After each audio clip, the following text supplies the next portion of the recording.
वास्तु की कुछ रोचक जानकारियों से आप सभी को अवगत कराऊंगा। आज की वीडियो में आप सभी को मैं कुछ मूल बातें हैं, जैसे कि पंच तत्व। क्या है ये पंच तत्व, ये कैसे काम करते हैं, क्या गुणधर्म है इनके, और ये कैसे जीवन को प्रभावित करते हैं। इन सब विषयों में हम धीरे धीरे विस्तार से चर्चा करेंगे।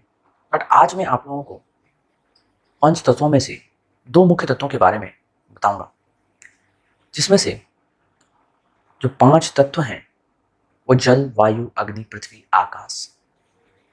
मैं आज आप लोगों को जल और वायु के विषय में बताऊंगा।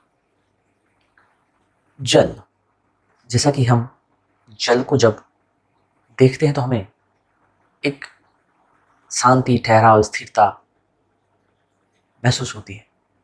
ठीक जैसे हम थके हारे आते हैं ना कहीं से, तो कैसा लगता है, एक बेचैनी होती है, पसीना होता है, सारे दिन की थकान होती है। बट जैसे ही आप स्नान कर लेते हैं या अपने हाथ पैर धो लेते हैं, तो वो जो ठंडक है, वो पसीने जो हमारे शरीर से उतर जाता है, वो सच में आपको रिलैक्स कर देता है, बहुत आराम पहुंचाता है। और जब सिर पर जल की बूंदें पड़ती हैं तो वो सचमुच बिल्कुल मन को प्रफुल्लित कर देती है। तो जल की दिशा मनोरंजन की भी दिशा है। ये जीवन में आनंद, मनोरंजन भी देती है। ये जीवन में नए जोड़ों के बीच भौतिक संबंधों को मजबूत करती है। जल की दिशा ही हमें पैसे, धन, प्रचुर मात्रा में धन और नए अवसर प्रदान करती है। जल की दिशा ही हमें स्वस्थ बनाती है, स्वास्थ्य हमें देती है। जल की दिशा से ही हम जो औषधि अपने शरीर में ग्रहण करते हैं, वो हमारे शरीर में सही अंगों तक पहुंचकर उसे सुदृढ़ और मजबूत बनाती है। और स्वस्थ शरीर के निर्माण में यह दिशा जल बहुत ही महत्वपूर्ण है।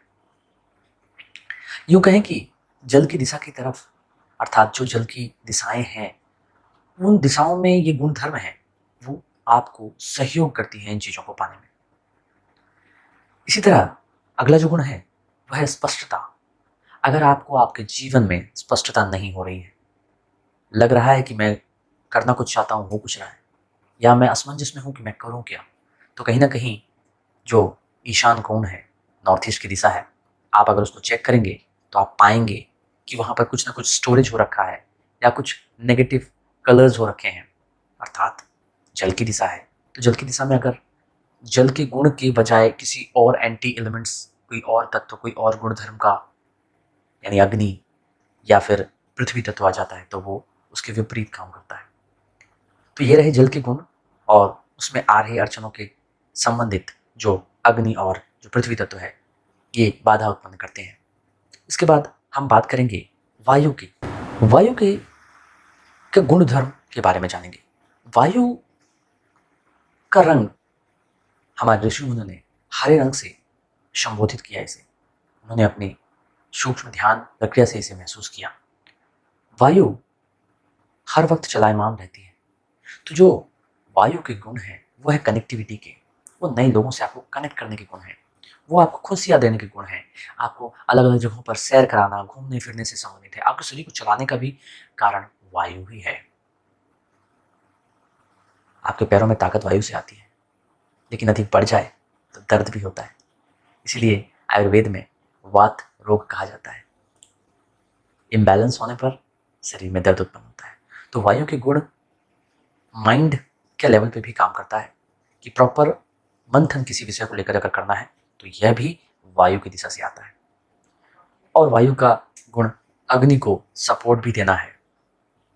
तो ये कुछ गुण हैं। अब वायु के जो विपरीत जो काम करते हैं तत्व, वो हैं आकाशीय तत्व और दूसरा पृथ्वी तत्व।